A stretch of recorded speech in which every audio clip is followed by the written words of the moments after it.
Welcome all again to the Quality Standards and Sustainability session of the Grow Your Career series. My name is Kim Vo. I am a campus recruiting specialist here at Whole Foods. I've been with the company for about 3 years, helping support our internship program and our campus relations program. I'll go to the next slide. We have Lauren, Rachel, and Spencer here today with us. I would love for y'all to introduce yourself, maybe share your role, how long you've been at Whole Foods, your favorite product, and anything else you'd like to add. We'll start with Lauren and then go Spencer and then Rachel, which is the order I see y'all on my screen. Nice. Well, thank you, Kim, and nice to meet y'all. My name is Lauren Johnson. I am a sustainability program manager on our quality standards and sustainability team here at Whole Foods Market. I've been here for about 2.5 years, started out as an intern on quality standards, and have been on the sustainability team for about a year. And Kim, you asked our favorite product. I think mine currently is this brand called Spudsy has these sweet potato hot fries that use upcycled sweet potatoes, and they're spicy and they're delicious. All right, Kim, I can't see the screen anymore. I'm not sure if that's just me but anyway, I'm Spencer Taylor. I'm a principal sustainability advisor on the quality standards and sustainability team. I've been with Whole Foods for just shy of 5 years. I was previously our head of sustainability comms. So I was on the PR team, but I moved over to the sustainability team about a year ago now, where I lead our sustainability reporting.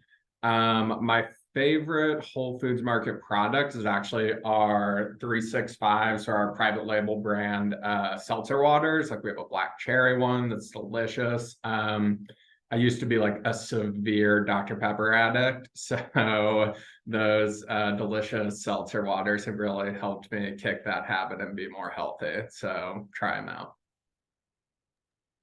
They're probably Awesome. healthier for you too. Can't be less healthy.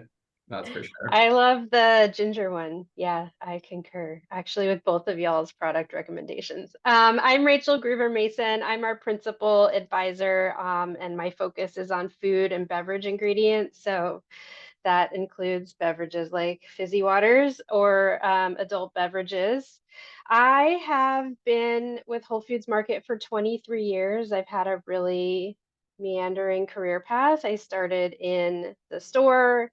I came to global, I answered customer questions, and I've been on quality standards for about 5 years, starting with a focus in communications on the team, and have sort of grown into this role of being our subject matter expert on ingredients. My favorite Whole Foods Market product, I'm going to throw in a seasonal one, the pumpkin pie ice cream sandwiches. I cheer for pumpkin pie ice cream sandwich season and eat as many as I can because they're only for a limited time and they're so good. We love spooky season, so we love like pumpkin flavored anything. And I always love that question because I get like so many recommendations on what to add to my cart once I go shopping. So it sounds like we have varying tenures on the panel, from like 1 year to 23 years. So I'd love to kind of understand and learn a little bit more about your path to Whole Foods. And we'll start with Spencer. Let's go Lauren, and then Rachel, if you have anything else to add, I'd love to hear that as well. Yeah, cool. So I went to the University of Texas at Austin for undergrad. Shout out to any Longhorns who might be on the call. I then went to law school at the University of Houston Law Center.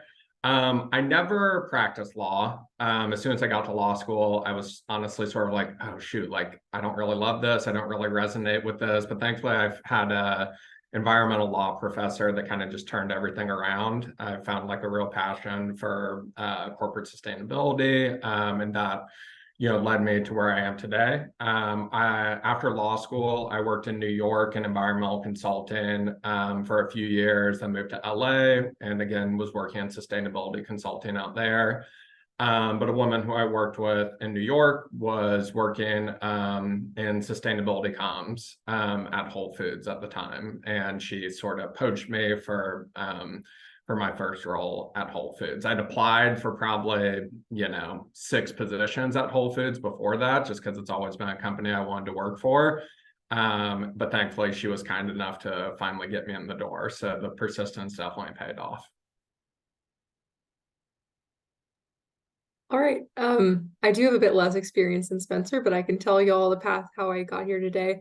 I also went to UT Austin. I graduated in 2021. I actually, growing up, was very interested in working in the music industry. So some of my experience earlier in college was more related to that, and that all changed very quickly when I interned on the quality standards team the summer of 2020. It really made me realize how important improving our food systems is to me, and the fact that there are jobs in this field, which sounds silly, but I feel like I didn't realize the how many amazing jobs there are in sustainability and food, which has kind of set me down the path I'm on today. And so worked on quality standards a bit full time, working with Rachel really closely on our ingredient standards, and then pivoted to work on our sustainability team, which is kind of under the same umbrella team. And now I'm doing that work. Cool. And yeah, I kind of jumped ahead when I gave my intro, but I also was a music focus in college. I have a music degree. I started, like I said, at our store as a summer job. And when I got to the end of like the seasonal summer job, they asked me to stay, and basically like just fell in love with the people, the culture. Like I think all of us do working for Whole Foods Market. And it's just been a great opportunity to kind of sponge up so much knowledge from people, and about food systems, and really like I think a unique place in terms of the growth opportunities here that like still at Global, like I meet people or work with people that I worked with in the store. And I feel like that's really unique, like the way the company fosters and invests in team members. So I feel very fortunate to have had that career path. Thanks for sharing, y'all. I love to ask that question because I think a lot of students think that their career path has to be a straight line, like a straight beeline to what they want to do. But for most folks, it kind of looks like a zigzag or like a curvy, windy road. So thank you for sharing. So the next question I wanted to ask was, quality standards and sustainability are kind of like broad terms, and sometimes that means something different at different companies. So I'd love to kind of hear what your day-to-day entails, what your role actually is, and maybe some of the team structure and how you collaborate with different teams. Let's start with Rachel, and let's go then Spencer and Lauren. Awesome. So yeah, I'm on the quality standards arm. So we're really like twin teams. So quality standards not only encompasses that acceptable, unacceptable ingredient list, but we also are sort of the side of the team focusing on sourcing standards, for expertise in organics, regenerative agriculture, animal welfare. So it's just a really cool place to kind of be in the middle of that intersection of how all of those things affect what goes on our plates.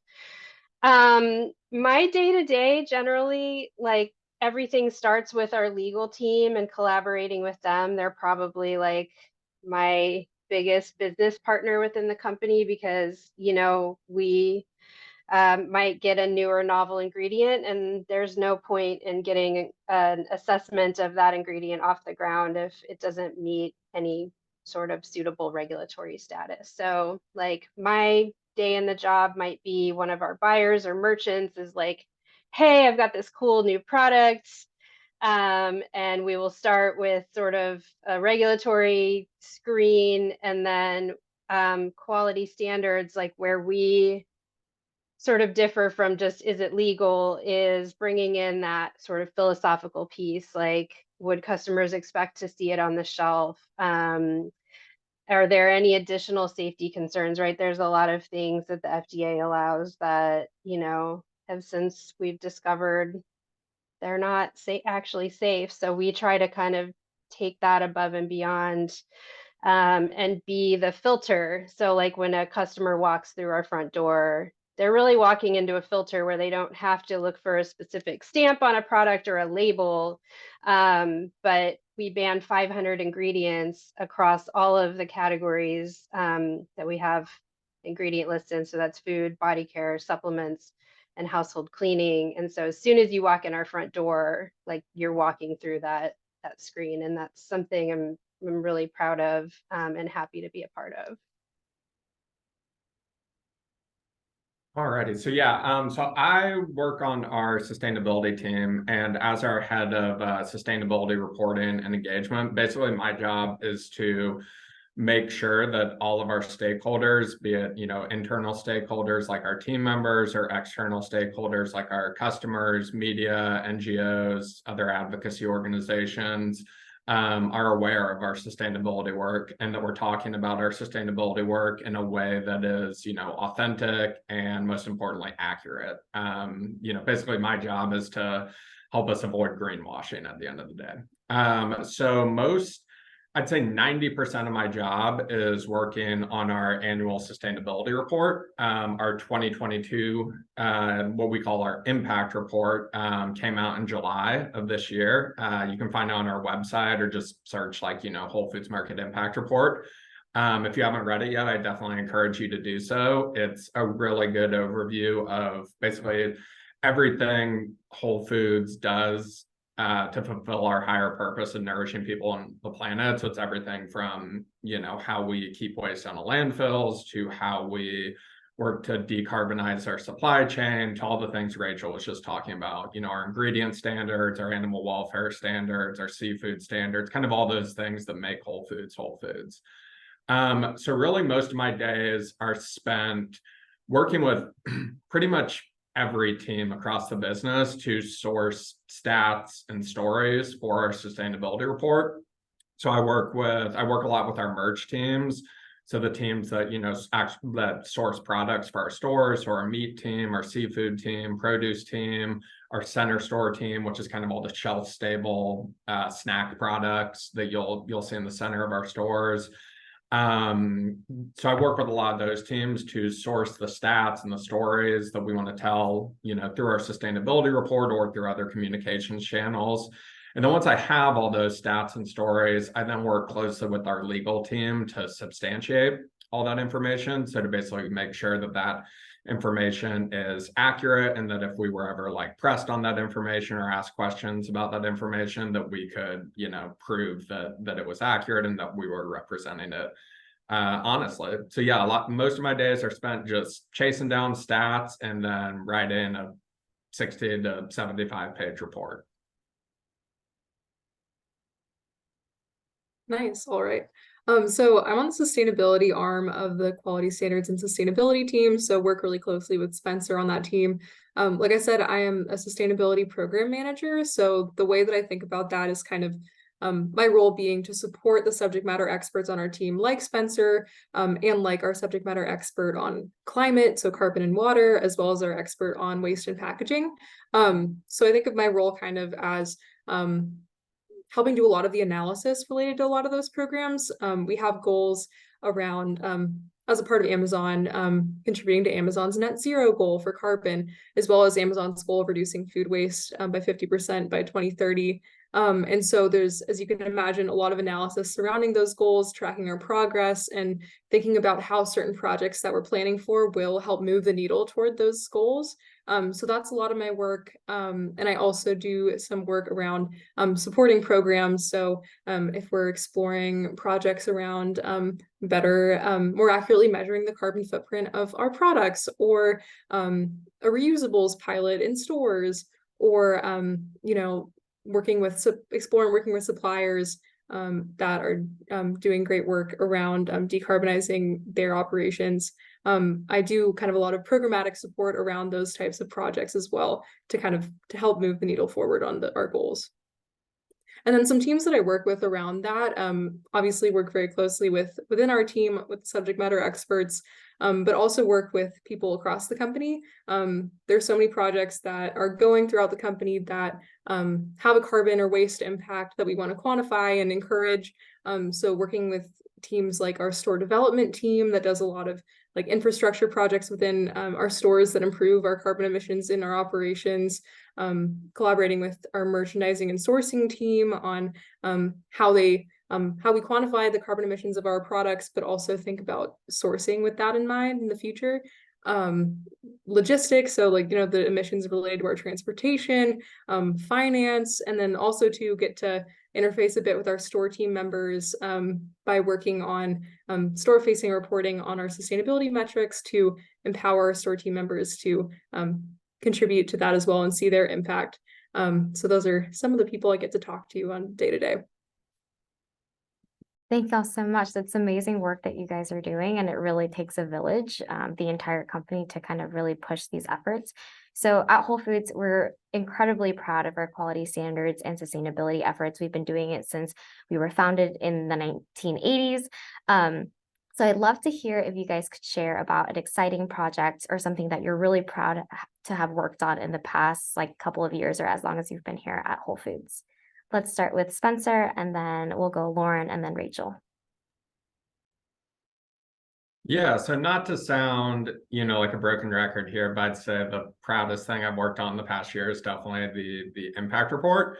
I dropped a link to it in the chat so y'all can, read it if you want to. Thanks, Kim. Appreciate that. But to give y'all another example of kind of an interesting project that I was actually doing some work on today. So some of y'all may have seen, if you go to a grocery store, and especially a grocery store like Whole Foods, pretty much any product on our shelf, you'll see claims being made by that product that tout its sustainability attributes. So, you may see like a product that says like, this product is carbon neutral, or this product is plastic free, or this product, uses upcycled ingredients. And the thing about those like sustainability claims is that there's no federal definition or federal standard for making those claims. So it's not like organic, where if a product's organic, there's a federal organic standard. Companies can kind of say whatever they want on their product packaging. So we, as Whole Foods, we sort of hold our suppliers to a higher standard than the average retailer. So one of the things we wanted to do was we wanted to put together guidelines on how companies can make what we call green or sustainability claims responsibly. So I worked with legal and the merch team to basically come up with a way that our merchants, when they're onboarding a product, can make sure that if a company is making a sustainability claim, that claim is legitimate, and that they're actually doing the work behind the scenes to make sure that the product is acting the way they're claiming that it's acting. So if a product, we try to avoid claims like this granola bar is saving the planet. We want to know, okay, how is it saving the planet? Is it using responsibly sourced palm oil? Is it certified carbon neutral? Was it, produced in a plastic-free facility or something like that? So that's kind of a really cool opportunity where we're working behind the scenes to make sure that like anytime a customer comes in our store, sees a product on our shelves that is, purporting to have some sort of environmental benefit, that the customer can kind of, sleep easy and just throw that product in their cart and trust that it, really is doing the good that it's claiming to do.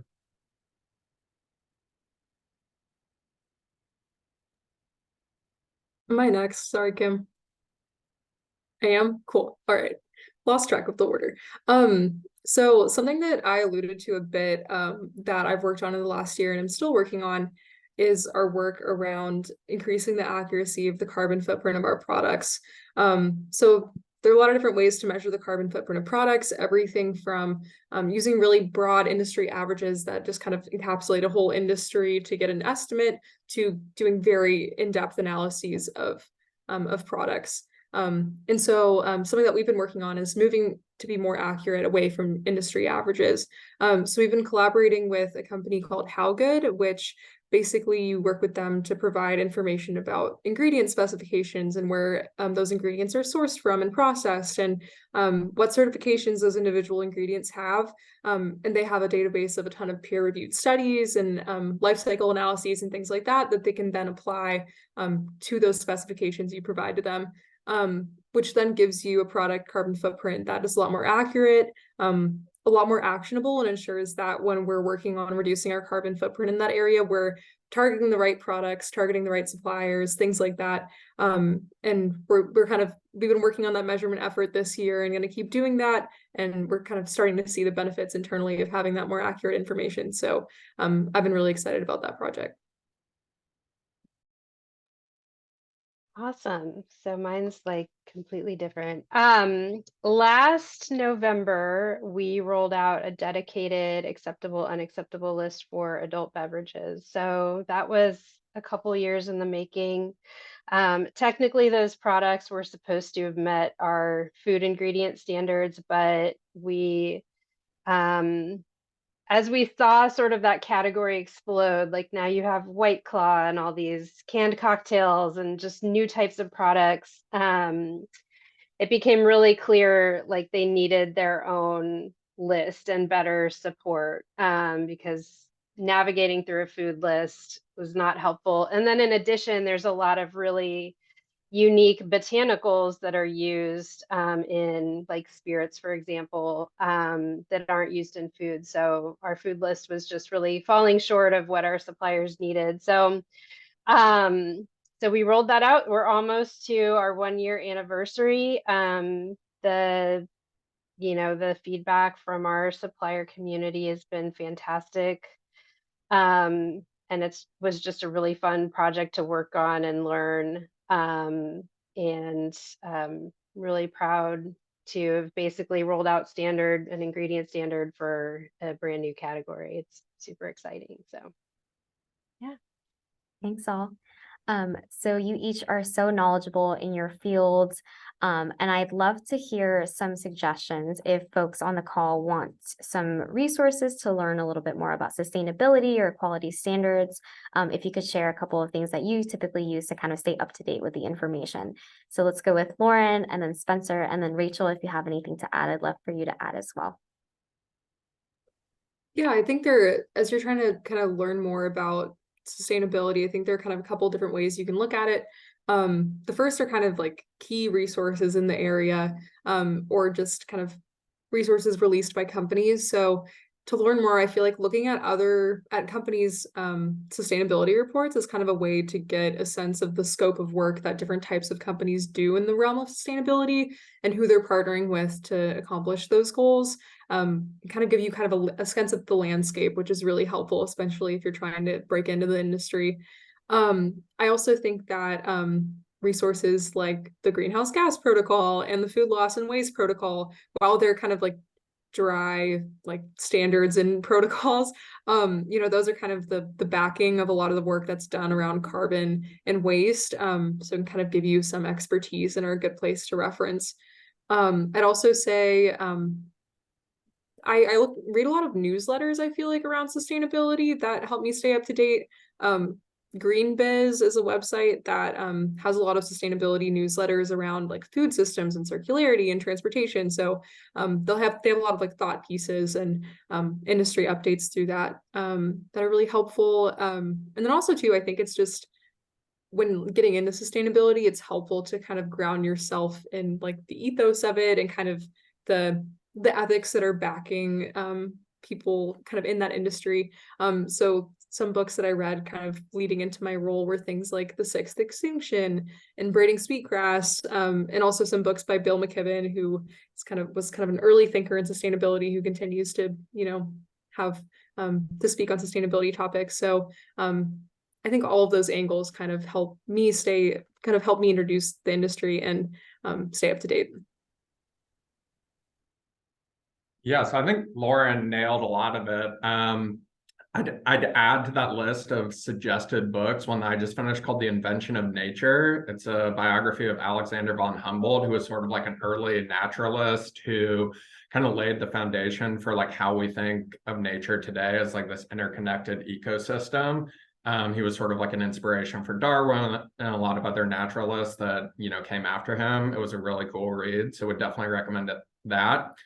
In addition to some of the things Lauren listed, like, signing up for like GreenBiz's newsletter and stuff like that, I would recommend that if you're interested in a position at Whole Foods specifically, that in addition to reading up on sustainability, you also read up on the grocery industry. So check out like some of the grocery trade outlets like Progressive Grocer, Grocery Dive. The grocery industry is just such a like wonderfully weird industry that I think to come to like a position at Whole Foods with a background not only in sustainability generally, but also having some foundational understanding of retail or of grocery would be really beneficial, just because it's absolutely incredible like how much goes into just like getting a banana from a farm in Costa Rica to the shelves in our stores. There's so much that people don't think about or don't know about.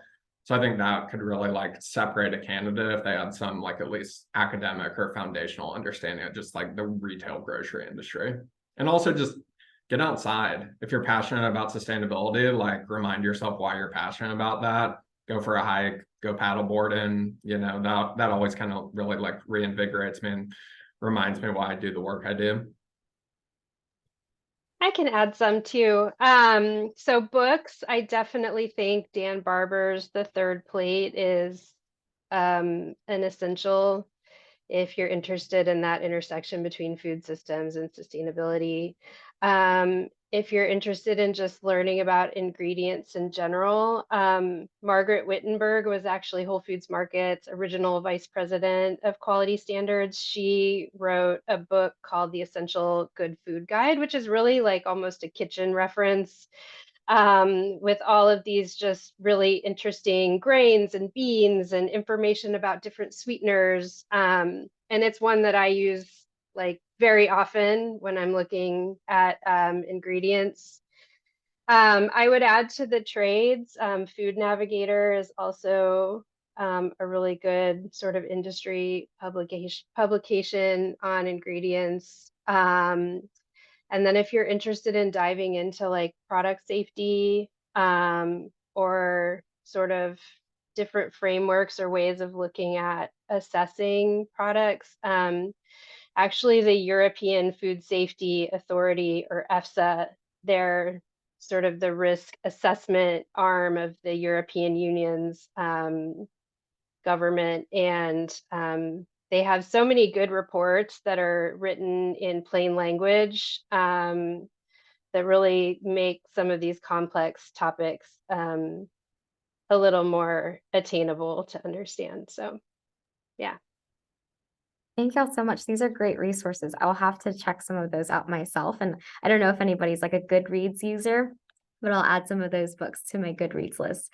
Okay, so last question before we take a brief intermission and then go to the live Q&A portion. But we have great internship and campus advocates on the call today. What are some things that candidates can do to stand out from like the number of applications that we get, whether that be for an internship or full-time roles? Let's start with Spencer, and then we'll go Rachel and then Lauren. Yeah, so I would reiterate what I kind of said up front, which is persistence. I'm not exaggerating when I say I think I applied to Whole Foods probably, I would guess, between 5 and 10 times before I finally got in the door. And there were definitely times where I thought about giving up. But just keep knocking on that door, and eventually you'll meet the right person, or you'll find the right connection that can help get you in, and it is absolutely worth it. It's an incredible place to work. So yeah, persistence, and then like I said, just kind of read as much as you can, and then also like I said, I think experience or understanding of the retail industry or the grocery industry would really set apart, at least in my mind, a candidate in the sustainability world who kind of has that dual experience. Just because, again, it's a really complicated industry with a lot of moving parts, and I think it's a really unique industry. So yeah, like a foundational understanding of the grocery industry, or at least the retail industry, I think would really help a candidate stand out. Am I next? I totally am. I'm sorry, I should write down the order. So for me, I really like to know more about like what projects you've worked on, what you've learned. I'm less looking at like what a specific major is and more on kind of the skill set that you bring to a role. The other thing is I would say like definitely go grocery shopping sometimes, like get to know what it's like to be in the store, be able to talk about products and food. Like to me, it's essential to anchor you to have that like love and passion for good food. Um, and I was going to say something else, but it fell out of my brain. Yeah, I mean, I think just being able to come to a screening or an interview, like ready to have a conversation about why you want to work here, like why you relate to the mission, and demonstrating, you know, tenacity to sort of manage and master different projects because our priorities are always shifting, and I think adaptability is one of the most essential skills that you can bring to your work life. Just being able to roll with the punches.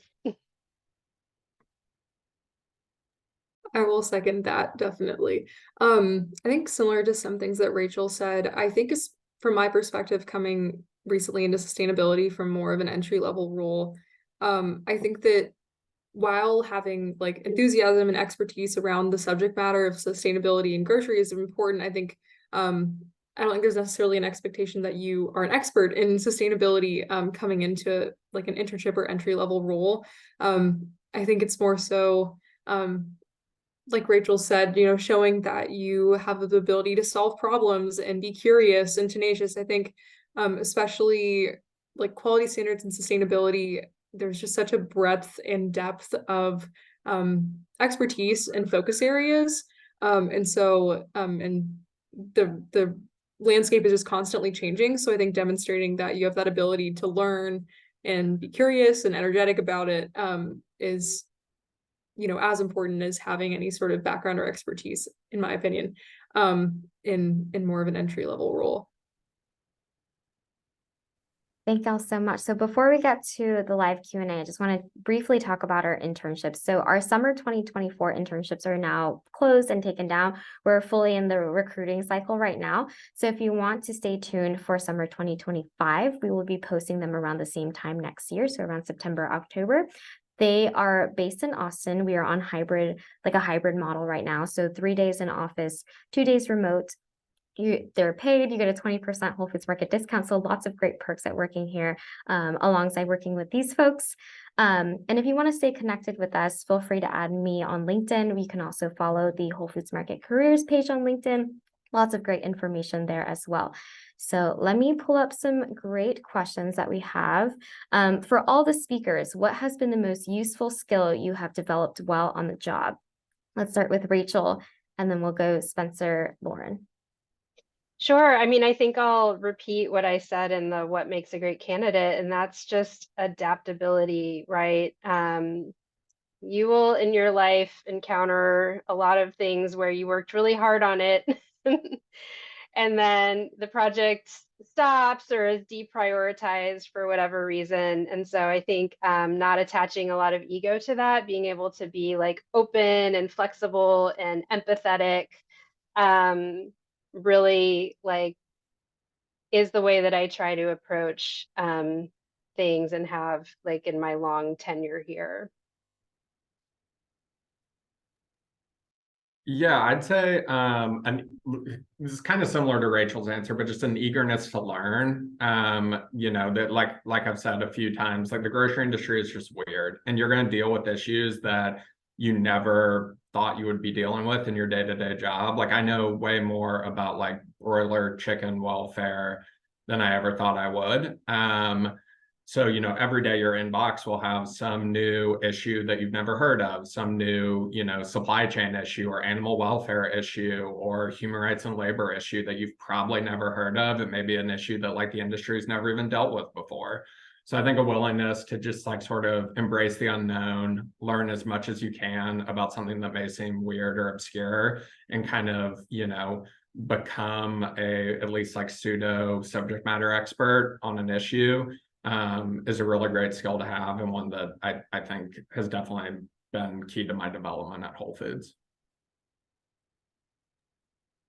Definitely want to echo what y'all said. I think adaptability and learning have both been like, I've seen myself grow in both of those areas since starting at Whole Foods.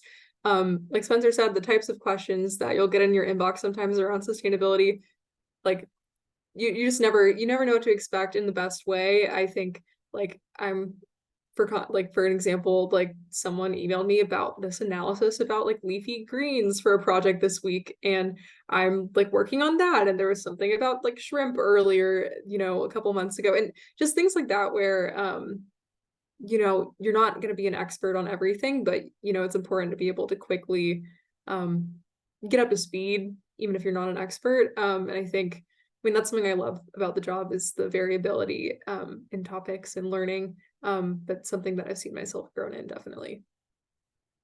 Thanks, y'all. This is actually a question for Rachel. How do we, Whole Foods Market, work with vendors or suppliers if they don't necessarily meet our quality standards yet, but they want to get some of their products on our shelves? Sure. I mean, it starts with sort of a passionate buyer or merchant. But it's something that happens a lot, especially with our local producer accelerator program. So that's sort of a mentorship for small local producers. They go through a cohort, they like get a deep dive into everything Whole Foods Market. They get mentors here. So obviously, if it doesn't meet our standards, we can't sell it. It's not eligible for sale in our stores, but we're always happy to sit down with folks to talk about alternatives, right? I mean, a recent example was a beverage supplier who was using an unacceptable preservative that we didn't allow, and it was really just making that connection to our food safety team and like what can you do to go without this preservative, like why do you actually need it? So even though I'm the ingredients person, it's almost more about like what's really necessary to use and like can we give you support. But yeah, we're very passionate about trying to get suppliers to meet our standards, and the reason being is because when suppliers raise the bar for the products they offer here, it ripples throughout the whole industry. And so, yeah, I mean, it's just about having conversations. Thank you, Rachel. So a question for everyone from the Q&A box. Does your job include traveling or visiting suppliers or farms or any other like hands-on experiences? And if you can share maybe some stories of that aspect of your work. Lauren, maybe let's start with you. Spencer, if you have anything to add, and then we'll go with Rachel. I could speak to that a bit. So I personally haven't traveled yet for my job, but I know some people on my team sometimes do. For example, some people on our team recently visited a dairy supplier in the Midwest, and had a great time learning about the practices that they have in place on the farm and the programs that they have upcoming. So there definitely is an aspect of supplier visits for quality standards and sustainability, but I also know that some members of our team also go to trade shows and conferences and things like that, which Spencer can speak a bit to as well.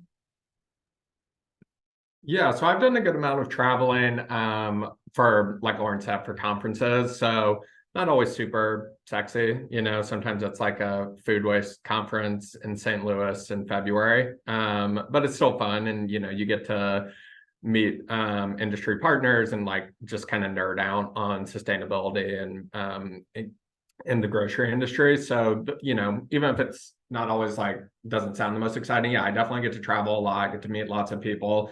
I've never done a supplier visit, but my team did recently go tour the Texas Disposal Systems recycling and composting facility outside of Austin, which doesn't sound great, but was actually really cool and not smelly at all, surprisingly. But yeah, I know some folks on the QS team get to do some more like supplier visits, but yeah, definitely get to travel some.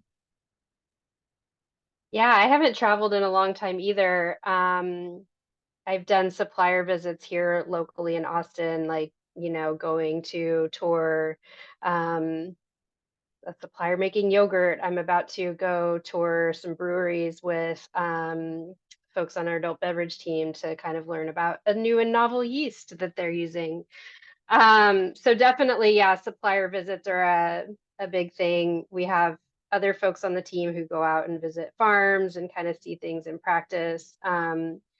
We have animal welfare experts who go and join when facilities are being audited. So um, I think the amount of travel you get to do generally just depends on your interest in doing it and whether you can get it done in Austin or if you want to go to a trade show or go see a supplier. I think that's generally supported.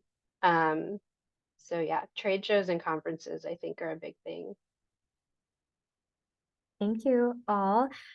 So last question, I think we have time for one more. What is something surprising that you learned when you first joined Whole Foods Market? Let's go with Rachel, Spencer, and then Lauren. Oh my gosh, that was so long ago. Um, I think like starting then and even throughout the years, and I hear this a lot when people start at Whole Foods Market is like how scrappy we are. And I mean that in a totally good way, right? Like, we run lean, you get to work and touch a lot of different projects, wear different hats. And I think that's a pretty cool thing because like I do food ingredients, but I'll jump in and do a training every once in a while or support on, a team member education piece, right? So it's sort of a very collaborative environment, and it was in the store, and I think it has carried throughout my career that spirit of collaboration. Yeah, I'd say one of the things that surprised me the most was, like I said, just like how much work goes into even like the simplest of food products to get it from the farm to our stores, like how much work, the farmers and the growers, like actually growing the products on farm, how much like work and labor and love they put into the food they're growing to, how much work our suppliers put in to like source that food and make products that they're passionate about and they're produced responsibly, and then how much work we at Whole Foods do to source those products, market them, merchandise them, and make sure that our customers can get whatever their hearts desire when they come shop at Whole Foods. It really just gives you like a really like deep appreciation for not just like the food itself, but our food system and every person that sort of touches that food along the journey from farm to store to our customers' home. So yeah, just like a deep, like profound appreciation for food was one of the things that kind of struck me when I first started at Whole Foods, and it's definitely only grown in my 5 years here. I think for me, something that I was excited to see when I started at Whole Foods was definitely the kind of the extent of collaboration with suppliers when making a lot of Whole Foods very industry defining standards around animal welfare and ingredients. I think coming into Whole Foods, I had kind of like a youthful, like everything needs to change now and like change must happen immediately, which is like, that's important. But I also think coming in and seeing, like hearing from people on our team, like Liz Fry, who's developed a lot of our laying hen standards over the years and animal welfare standards, talk about, the importance of involving a lot of suppliers when you're talking about change, because when you involve suppliers in the conversation, that actually allows them to change over time and, creates a broader impact across the industry, which I think has been really exciting to see and was a great lesson for me. Well, thank y'all so much. That concludes our session for today. I wanted to thank the panelists for participating and sharing so many words of wisdoms and advice for our guests, and then to all the guests, of course, for coming today. Appreciate you all. Bye. Have a good one. Thank you.